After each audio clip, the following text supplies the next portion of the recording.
여기 일본 도쿄에 고등학교 여학생이 있는데요. 한국은 위험하고 불안정한 나라라고 믿고 있는데요. 가족들은 어떤 생각을 하고 있는지 궁금한데요. 그녀에게는 도대체 무슨 일이 벌어진 걸까요? 그리고 또 그녀는 어떤 일로 충격을 받았는지 궁금해지는데요. 그럼 오늘 사연 시작합니다. 안녕하세요, 여러분. 오늘은 특별한 이야기를 들려드릴게요. 주인공 치요코는 도쿄 동부에 있는 후지세 고등학교 3학년 학생이었어요. 후지세 고등학교는 그 지역에서 최고의 학교로 유명했죠. 매일 아침 치요코는 일찍 일어나 깔끔한 교복을 입고 단정한 검은 머리를 확인하고 있었어요. 거울 속 그의 얼굴은 진지했고 날카로운 눈빛은 세세한 것까지 놓치지 않았습니다. 치요코는 잘 웃었어요. 그냥 밝은 성격이었죠. 치요코의 가족은 세상에 대해 많은 것들을 가르쳐 왔어요. 그 중에서도 항상 강조했던 것은 한국이 위험하고 불안정한 나라라는 거였죠. 절대 한국인들을 믿지 말아라고 할아버지는 가족 식사 시간마다 말씀하고 계셨어요. 치요코는 의심 없이 그 말을 믿고 있었습니다. 왜 의심하겠어요? 할아버지는 현명하셨고 치요코네 가족은 항상 전통과 질서를 존중해 왔으니까요. 학교에서 치요코는 대부분 혼자 지내고 있었어요. 모든 것이 정리되고 예측 가능한 상태를 좋아했죠. 규칙을 따르고 다른 사람들도 그렇게 하길 기대했습니다. 선생님들은 그를 믿을 수 있는 학생이라고 불렀어요. 조별 활동이 있을 때면 모두가 자기 역할을 제대로 하는지 확인하고 있었죠. 몇몇 학생들은 그가 너무 엄격하다고 생각했지만 치요코는 신경 쓰지 않았어요. 일을 제대로 하는 것, 즉 자기 가족의 방식대로 하는 것이 중요하다고 믿고 있었으니까요. 사요는 치요코와 전혀 달랐어요. 항상 따뜻한 갈색 눈과 헝클어진 곱슬머리로 웃고 있었죠. 교실 여기저기를 돌아다니며 모두와 이야기하고 있었어요. 어떤 일에도 좌절하지 않는 것 같았죠. 치요코는 어떻게 누군가가 그렇게 항상 걱정 없이 지낼 수 있는지 이해할 수 없었어요. 사요는 새로운 모든 것에 흥분하는 타입이었고 반면 치요코는 이미 알고 있는 것을 선호했죠. 스미레는 둘과 또 달랐어요.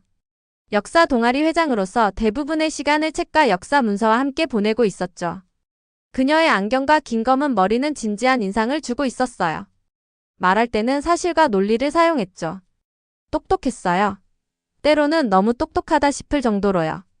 후지세 고등학교에서의 치요코의 평범한 일상은 어느 화요일 아침 갑자기 바뀌게 되었어요. 다나카 선생님이 교실 앞에 서서 중요한 발표를 하고 계셨거든요. 여러분, 올해 수학여행은 한국으로 갑니다. 이 말은 치요코에게 얼음물을 뒤집어 쓴 것 같은 충격이었어요. 뱃속이 꽉 조여오는 느낌이었죠. 한국이라고요? 가족들이 위험하다고 경고했던 그곳, 믿을 수 없었어요. 주변에서는 학생들이 흥분해서 떠들기 시작하고 있었어요. 사요는 자리에서 벌떡 일어나 손뼉을 치고 있었죠. 정말 대단해요. 그가 외치고 있었어요. 정말 많은 걸 배울 수 있을 거예요. 스미레는 차분하게 고개를 끄덕이며 이미 메모를 하고 있었어요. 역사적 사실을 직접 살펴볼 수 있는 아주 좋은 기회가 될 거예요. 그녀는 주변에 앉은 사람들에게 말하고 있었죠. 하지만 치요코는 그들의 흥분을 함께할 수 없었어요. 어떻게 우리 학교가 한국을 선택할 수 있지? 더 나은 선택지를 모르는 걸까? 치요코의 손은 책상 아래에서 꽉 쥐어져 있었어요. 이건 단순히 나쁜 생각이 아니었어요. 배신처럼 느껴지고 있었죠. 그날 밤 집에서 치요코는 부모님께 수학여행에 대해 말씀드렸어요. 아버지의 얼굴이 분노로 붉어지고 있었죠. 절대 안 돼, 식탁을 주먹으로 내리치며 말씀하셨어요. 내 아들이 그런 곳에 가다니. 어머니는 걱정스러운 표정을 짓고 계셨어요. 학교에 남아있을 수 있게 부탁해 볼 수 없니? 제안하셨죠. 치요코는 이 여행에 맞서 싸울 것이라고 약속드렸어요. 생각할 수 있는 모든 논리를 동원할 생각이었죠. 가족이 믿는 것을 위해 일어설 거라고요. 그날 밤 침대에 누워 치요코는 잠들 수 없었어요. 한국이 어떤 곳일 거라고 생각했는지에 대한 이미지들이 머릿속을 가득 채우고 있었죠. 위험한 거리, 화난 사람들, 곳곳의 위협들. 여행은 몇 달 후였지만 이미 악몽처럼 느껴지고 있었어요. 그때는 몰랐지만 이 순간이 치요코를 영원히 바꿀 여정의 시작이었어요. 단순히 다른 나라로의 물리적인 여행이 아니라 자신 내면으로의 여행이었죠. 그의 안전하고 평범한 세계가 뒤집히려 하고 있었고 아무것도 예전과 같지 않을 거였어요. 다음 날 학교에서 치요코는 조용히 있을 수 없었어요. 선생님이 한국 여행에 대해 질문이 있는지 물었을 때 치요코의 손이 바로 올라갔죠. 왜 하필 한국인가요? 의도했던 것보다 더 큰 목소리로 물었어요. 우리가 방문할 수 있는 더 좋은 곳들이 많잖아요. 우리의 가치관과 맞는 곳들이요. 몇몇 학생들이 동의하며 고개를 끄덕이고 있었어요. 다른 학생들은 놀란 표정으로 치요코를 쳐다보고 있었죠. 치요코는 보통 수업 시간에 나서서 말하는 타입이 아니었지만 이번 일은 침묵하기에는 너무 중요했어요. 점심시간에 치요코는 자신과 같은 생각을 가진 친구들과 모였어요. 교실 한쪽 구석에 앉아서 이 여행이 나쁜 생각인 이유들을 목록으로 만들고 있었죠. 몇몇은 치요코처럼 두려워하고 있었어요. 다른 친구들은 그저 부모님이 한국에 대해 말해준 것들을 반복하고 있었고요. 사요가 우리 그룹에 다가왔어요. 평소보다 약간 작아진 미소를 짓고 있었죠. 잠시 우리가 불평하는 것을 듣고 서 있었어요. 너희들 중에 실제로 한국에 가본 사람 있어? 조용히 물었죠. 우리 모두 고개를 저었어요.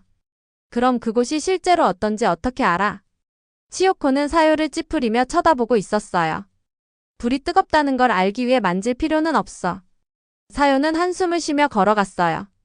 치요코는 안도했죠. 이 여행에 대한 사요의 긍정적인 이야기를 듣고 싶지 않았으니까요. 몇 일 동안 치요코는 한국 여행에 대한 싸움을 계속하고 있었어요. 심지어 목적지를 바꿔야 하는 이유를 설명하는 편지를 교장 선생님께 썼죠.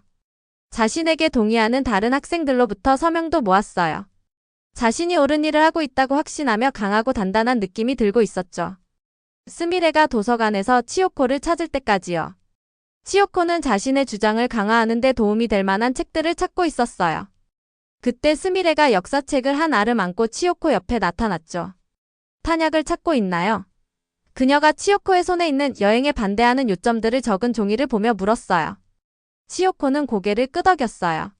목적지를 바꾸도록 설득할 거야. 스미레는 코 위로 안경을 올리며 차분하게 치요코를 바라보고 있었어요. 따라와요, 그녀가 말했죠. 치요코는 그녀를 따라 도서관의 조용한 구석으로 갔어요. 거기에는 큰 테이블이 있었고 그녀는 이미 그곳에서 작업하고 있었죠. 테이블 위에는 한국과 일본, 역사에 관한 책과 종이들이 펼쳐져 있었어요. 이것들을 보세요. 그녀가 현대 서울의 사진들을 가리키며 말했어요. 이게 당신이 상상하는 위험한 곳처럼 보이나요? 치요코는 사진들을 힐끗 보았어요. 도시는 깨끗하고 현대적이었으며 높은 건물들과 넓은 거리가 있었죠. 예상했던 것과는 달랐어요. 사진은 오해의 소지가 있을 수 있어 치요코가 말했어요. 스미레는 고개를 끄덕였어요. 맞아요. 하지만 우리가 들어온 이야기들도 그럴 수 있죠. 그녀는 역사책을 펼쳐 일본과 한국의 관계에 대한 문서들을 보여주고 있었어요. 치요코가 한 번도 배우지 못했던 사실들, 가족이 한 번도 언급하지 않았던 사건들이 있었죠. 역사는 복잡해요. 스미레가 설명했어요. 우리가 믿는 것은 종종 누가 우리를 가르쳤는지, 그리고 그들이 우리에게 어떤 생각을 갖게 하고 싶었는지에 달려 있어요. 치요코는 불편함을 느끼고 있었어요. 스미레는 사유처럼 감정으로 논쟁하지 않았죠. 그녀는 사실 문서 사진들을 보여주고 있었어요. 쉽게 무시할 수 없는 것들이었죠. 왜 이게 너한테 중요해? 치요코가 물었어요. 진실을 중요하게 생각하기 때문이에요. 그녀가 간단히 대답했어요. 당신은 아닌가요? 치요코는 도서관을 나오며 혼란스러움을 느끼고 있었어요. 평생 동안 가족이 한국에 대해 말해준 것을 믿어왔어요. 이제 스미레가 치요코의 마음에 의심의 씨앗을 심었죠. 만약 내가 배워온 대로 정확히 그렇지 않다면 어떨까? 그날 밤 집에서 치요코는 스미레가 보여준 것에 대해 부모님과 이야기하려고 했어요. 아버지는 들으려 하지 않으셨죠. 치요코가 한국에 대한 우리의 생각 중 일부가 완전히 정확하지 않을 수도 있다고 언급했을 때 아버지는 방을 나가버렸어요. 벌써 그들이 널 세뇌시키고 있구나, 어머니가 슬프게 말씀하셨어요. 치요코는 그날 밤 잠을 이루지 못했어요. 스미레의 말이 머릿속에서 계속 반복되고 있었죠. 진실을 중요하게 생각하지 않나요? 물론이죠. 치요코는 항상 자신을 논리적이고 합리적인 사람이라고 생각해왔어요. 하지만 이미 믿고 있는 것에 반하는 증거를 고려하기를 거부한다면 정말 합리적인 걸까요? 날이 지나고 학교는 여행 계획을 확정했어요. 치요코의 모든 노력에도 불구하고 우리는 여전히 한국으로 가게 되었죠. 패배감이 들었어요. 하지만 내면에서는 다른 일도 일어나고 있었어요. 작은 호기심의 불꽃이 켜지고 있었던 거예요. 만약 스미레가 맞다면, 만약 알아야 할 것이 더 많다면. 출발 전날 치요코는 천천히 여행 가방을 꾸리고 있었어요. 노트북을 챙겼는데 보는 모든 것을 기록할 계획이었죠. 한국에 간다면 모든 것을 기록할 거예요. 자신의 믿음을 뒷받침할 증거를 찾을 거라고요. 적어도 그렇게 스스로에게 말하고 있었어요. 하지만 마음 깊은 곳에서는 질문이 형성되고 있었죠. 만약 다른 것을 발견하면 어떨까? 만약 한국이 내가 예상했던 것과 전혀 다르다면? 비행기가 부드럽게 착륙했어요. 인천국제공항에 내려앉을 때 저는 팔걸이를 꽉 잡고 있었어요. 심장이 빠르게 뛰고 있었죠. 이제 저는 가족들이 평생 동안 경고했던 나라에 와 있었어요. 공항을 걸어가면서 저는 불안하게 주변을 둘러보고 있었어요. 위험이나 후진성의 징후를 기대하고 있었거든요. 하지만 대신 본 것은 깨끗한 바닥과 밝은 조명이 있는 거대하고 현대적인 건물이었어요. 여러 언어로 된 친절한 안내판과 곳곳에 첨단 기술이 있었죠. 사람들은 빠르지만 예의 바르게 터미널을 통과하고 있었어요. 아무도 위협적으로 보이지 않았어요. 내가 예상했던 것과 다르네. 저는 혼잣말로 속삭이고 있었어요. 사요가 제 말을 듣고 미소 지었어요. 눈을 크게 뜨고 봐, 현아. 볼 게 훨씬 더 많아. 우리의 첫 번째 정류장은 인사동이라는 서울의 전통 쇼핑 지역이었어요. 좁은 거리에는 수공예품, 예술품, 전통 한국 물건을 판매하는 작은 상점들이 늘어서 있었죠. 건물들은 옛 스타일과 새로운 스타일이 섞여 있었어요. 사람들은 차분하게 걸으며 상점 창문에 있는 흥미로운 물건들을 보거나 작은 식당에서 먹기 위해 멈추고 있었죠. 한 도자기 가게에서 주름진 손을 가진 노인이 아름다운 청록색 컵을 어떻게 만드는지 보여주고 있었어요. 우리 가이드가 그의 말을 번역하는 동안 그는 부드럽게 말하고 있었죠. 각 작품은 우리의 역사와 마음을 담고 있습니다. 도예가가 말했어요. 그의 부드러운 미소와 인내심 있는 설명은 저를 환영받는 느낌이 들게 했어요. 전혀적 같지 않았죠. 제 노트북에 적었어요. 도자기 가게 주인은 친절했어. 내가 예상한 것과 달랐어. 그의 작품은 아름다웠어. 나중에 우리는 한옥이라 불리는 전통적인 한국 가옥이 아직도 서 있는 북촌 한옥마을을 방문했어요. 곡선형 지붕과 나무문들이 멀리서 보이는 현대 서울의 높은 건물들을 배경으로 평화롭게 보이고 있었어요. 마치 두 개의 다른 세계가 함께 존재하는 것 같았죠. 이 건축은 자연과 균형에 대한 큰 존중을 보여줍니다. 스미레가 우리가 조용한 거리를 걷는 동안 설명했어요. 집들이 언덕에 맞서 싸우는 대신 어떻게 언덕과 함께 작동하는지 보세요. 저는 고개를 끄덕이고 있었어요. 이해가 갔어요. 디자인은 제가 상상했던 원시적인 것이 아니라 사려 깊었어요. 매일 새로운 놀라움이 제가 믿어왔던 것에 도전하고 있었어요.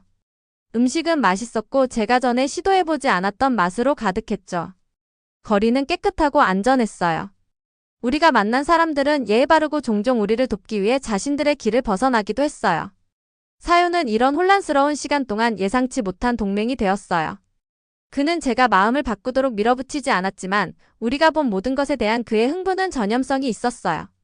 제가 낯선 것에 인상을 찌푸릴 때 그는 그것을 너무나 즐겁게 설명해서 저도 호기심을 갖지 않을 수 없었어요. 저 거리 공연자들을 봐. 그는 어느 오후 젊은이들이 춤을 추는 그룹을 향해 저를 끌며 말했어요. 그들은 전통적인 동작과 현대적인 스타일을 섞고 있어. 그거 참 영리하지 않아?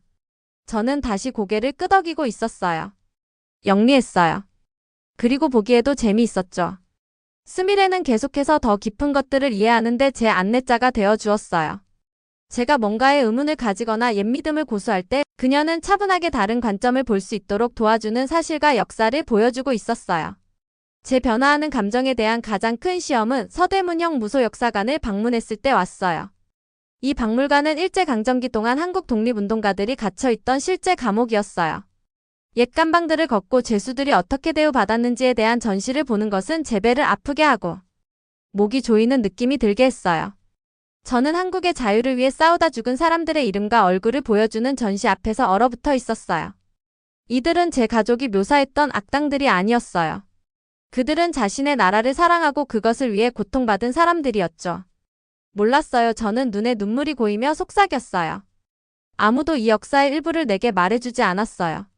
스미레는 조용히 제 옆에 서 있었어요. 그녀는 내가 말했잖아요 라고 말하거나 저를 더 나쁘게 느끼게 하려고 하지 않았어요. 그저 휴지를 건네주고 제가 계속 갈 준비가 될 때까지 기다려 주었죠. 그날 밤 호텔에서 저는 노트북을 펼치고 침대에 앉아 있었어요. 저는 한국이 제 가족이 말한 것처럼 정확히 나쁘다는 증거를 기록할 계획으로 여행을 시작했어요. 대신 제 페이지들은 반대를 보여주는 관찰로 가득 차 있었죠. 한국 기술은 선진적이고 어떤 면에서는 우리보다 더 나을 수도 있어. 음식은 맛있어. 특히 점심에 먹은 비빔밥이. 사람들은 우리가 같은 언어를 말하지 않아도 미소 짓고 도우려고 해. 우리나라들 사이의 역사는 내가 배웠던 것보다 더 복잡해. 쓰기 가장 어려웠던 것은 내 안에서 자라고 있는 진실이었어요. 내가 틀렸었다. 또는 적어도 내가 믿었던 것들이 완전히 사실이 아니었다. 실제 한국은 내가 상상했던 위험하고 후진적인 곳과는 전혀 달랐어요. 그날 밤 노트북을 닫으며 저는 궁금했어요. 만약 내가 한국에 대해 틀렸다면 내가 또 무엇에 대해 틀릴 수 있을까? 그 질문은 불편했지만 중요했어요. 평생 처음으로 저는 다른 사람들이 믿으라고 하는 것을 그냥 받아들이는 대신 정말로 스스로 생각하고 있었어요. 옛 믿음들은 여전히 자신들의 영역을 지키려는 적들처럼 내 안에서 싸우고 있었어요. 하지만 한국에서의 각 새로운 경험이 그들의 힘을 조금씩 약화시키고 있었죠. 저는 이 여정이 끝날 때 제가 어떤 사람이 될지 확신할 수 없었지만 더 이상 도쿄에서 비행기를 탔던 그 치요코가 아니라는 것을 알고 있었어요. 도쿄로 돌아가는 비행기는 한국으로 가는 여정보다 더 짧게 느껴졌어요. 제 마음은 제가 보고 배운 모든 것을 정리하느라 너무 바빴거든요. 제 노트북은 글과 작은 그림들로 가득 차 있었어요. 제 마음은 달라졌어요. 어떤 면에서는 더 가볍고 다른 면에서는 더 무거웠죠. 집 현관문을 통과하는 것이 가장 어려운 부분이었어요. 부모님은 기다리고 계셨고 얼굴에는 안도와 걱정이 섞여 있었어요. 마치 제가 위험한 임무에서 돌아온 것처럼 저를 꽉 안아주셨죠. 다행히 안전하게 돌아왔구나 어머니가 말씀하셨어요. 아버지는 저를 자세히 살펴보고 계셨어요. 그래, 우리가 말한 것처럼 끔찍했니? 저는 깊게 숨을 들이마셨어요. 이것이 제 진짜 시험이었어요. 한국에서 직면했던 그 어떤 것보다 더 어려웠죠. 제가 정말로 경험한 것을 말해야 할까요? 아니면 그들이 듣고 싶어하는 것에 그냥 동의해야 할까요? 이야기 좀 해야 할 것 같아요. 저는 조용히 말했어요. 우리는 식탁 주변에 앉았어요. 제가 자라면서 한국에 대한 부정적인 이야기를 많이 들었던 같은 장소였죠. 이제 제가 말할 차례였어요.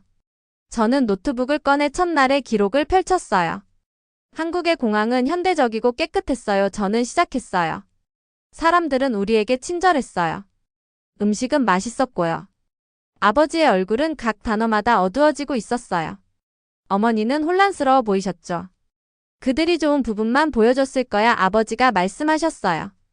관광 지역들 말이야. 저는 고개를 저었어요. 우리는 많은 다른 장소들을 봤어요. 관광객들만을 위한 곳이 아니었어요. 저는 제 전화기로 찍은 사진들을 보여드렸어요. 아름다운 궁궐 건물들, 붐비는 시장들, 평화로운 사찰들. 저는 1시간 동안 우리에게 자신의 공예에 대해 가르쳐준 친절한 도예가에 대해 이야기했어요. 그리고 우리는 서대문 형무소라는 곳을 방문했어요. 저는 목소리가 점점 작아지며 말했어요. 일제강점기 동안 한국 독립운동가들이 갇혀있던 곳이에요. 아버지가 갑자기 일어섰어요. 그들이 너의 머리를 반일 선전으로 채웠구나. 그의 화난 목소리는 제가 말을 멈추고 사과하고 그와 동의하고 싶게 만들었어요. 그게 더 쉬웠을 거예요. 하지만 그 감옥 독방들의 이미지와 거기서 고통받은 사람들의 얼굴이 저를 침묵하게 두지 않았어요. 저는 제 눈으로 증거를 봤어요. 저는 목소리를 안정되게 유지하려고 노력하며 말했어요. 저는 우리 가족이나 우리나라를 거부하는 게 아니에요. 그저 제가 본 것이 제가 예상했던 것과 달랐다고 말하는 거예요. 그날 밤은 어려웠어요. 저녁 식사 동안 부모님은 거의 저에게 말을 걸지 않으셨어요. 저는 혼자이고 혼란스럽다고 느끼고 있었어요. 진실을 말한 것이 실수였을까요? 다음날 학교에서도 그리 쉽지 않았어요. 여행에 반대했던 친구들 중 일부는 제가 한국에 대한 불평에 동참하지 않자 이상하게 쳐다보고 있었어요. 너한테 무슨 일이 있었어? 그들 중 한 명이 물었어요. 예전에는 그곳에 가는 것을 싫어했잖아. 몇 가지를 배웠어. 제가 말할 수 있는 전부였어요. 하지만 모두가 저를 거부한 것은 아니었어요. 사요는 다른 사람들이 등을 돌릴 때 제 곁에 있었고 그의 친근한 존재는 위로가 되고 있었어요. 변화는 어려워. 그는 점심시간에 저에게 말했어요. 특히 그것이 다른 사람들을 불편하게 만들 때는. 스미레는 저를 역사 동아리에 초대했어요. 우리는 질문하고 진실을 찾으려는 사람이 필요해요. 그녀가 작은 미소로 말했어요. 천천히 저는 제 용기가 자라고 있는 것을 느꼈어요. 저는 제 경험에 호기심이 있어 보이는 몇몇 친구들과 제 일기를 공유하기 시작했어요. 우리는 역사, 문화, 그리고 우리가 듣는 이야기들이 어떻게 우리의 믿음을 형성하는지에 대해 이야기하기 위해 방과 후에 만나는 작은 토론 그룹을 만들었어요. 놀랍게도 우리 그룹은 매주 더 커졌어요. 다른 학생들도 한국에 대해 듣고 싶어 했어요. 옛 이야기 속의 무서운 장소가 아닌 진짜 한국에 대해서요. 가장 큰 변화는 우리가 돌아온 지 한 달 후에 일어났어요. 아버지가 한국 역사에 관한 책을 들고 집에 오셨어요. 그가 항상 믿어왔던 것과는 다른 관점을 보여주는 책이었죠. 내가 옳다고 말하는 건 아니야. 그는 퉁명스럽게 저에게 말씀하셨어요. 하지만 아마도 이해할 것이 더 있을지도 모르지. 작은 발걸음이었지만 중요한 발걸음이었어요. 그날 밤 저는 제 일기에 새로운 항목을 썼어요. 가장 어려운 여정은 한국에 가는 것이 아니었어. 새로운 눈으로 집에 돌아오는 것이었지. 가장 어려운 국경은 나라들 사이에 있는 것이 아니야. 그것들은 우리가 항상 믿어왔던 것과 우리가 진실이라고 발견한 것 사이에 있는 보이지 않는 선이야. 나는 여전히 매일 그 국경들을 건너고 있어. 예전에 나는 결코 마음을 바꾸지 않는 것이 힘이라고 생각했어. 이제 나는 두려움 때문에 같은 상태로 머무는 것보다 질문하고 성장하는 것이 더 많은 용기가 필요하다는 것을 알아. 내 여정은 한국에서 집에 돌아왔을 때 끝나지 않았어. 여러 면에서 그것은 방금 시작되었을 뿐이야. 학교에서 우리 토론 그룹은 계속 성장하고 있었어요. 우리는 심지어 화상통화와 편지 교환을 통해 한국의 학생들과 연결할 방법을 계획하기 시작했어요. 사요는 그의 끝없는 열정으로 도와주고 있었죠. 스미레는 그녀의 역사 지식으로 우리를 안내해 주었고요. 그리고 저요. 저는 제가 다리를 놓는 사람이 되고 있다는 것을 발견했어요. 모든 답을 가진 사람이 아니라 다른 사람들이 좋은 질문을 할 수 있도록 도울 수 있는 사람이요. 자신의 눈으로 보는 것이 듣는 것을 믿는 것보다 더 강력하다는 것을 이해하는 사람이요. 매일이 쉽지는 않았어요. 일부 사람들은 여전히 제가 변했다고 배신한 것처럼 저를 바라보고 있었어요. 제 가족은 여전히 새로운 생각들과 씨름하고 있었죠. 하지만 천천히 대화를 통해 상황이 변하고 있었어요. 이 여정은 저를 미지의 것을 두려워하는 사람에서 그것을 탐험하고자 하는 사람으로 변화시켰어요. 다른 사람들의 믿음을 의심 없이 받아들이던 사람에서 스스로 진실을 찾는 사람으로요. 그날 밤 일기를 닫으며 저는 한국에서 가져온 가장 가치 있는 것이 기념품이나 사진이 아니라는 것을 깨달았어요. 그것은 질문하고 배우고 한때 건널 수 없다고 생각했던 경계를 넘어 성장할 수 있는 용기였어요. 여하튼 사연을 보내주신 치요코 씨에게 감사드립니다. 네, 그럼 오늘 사연 어떻게 들으셨나요? 오늘 사연이 재미있으셨다면 구독과 좋아요, 그리고 알림 설정까지 부탁드리고요. 지금까지 저는 사연 읽어드리는 감동사연회의 나윤이었습니다. 끝까지 시청해주신 모든 분들 고맙습니다. 더 좋은 영상으로 다시 찾아뵐게요. 감사합니다.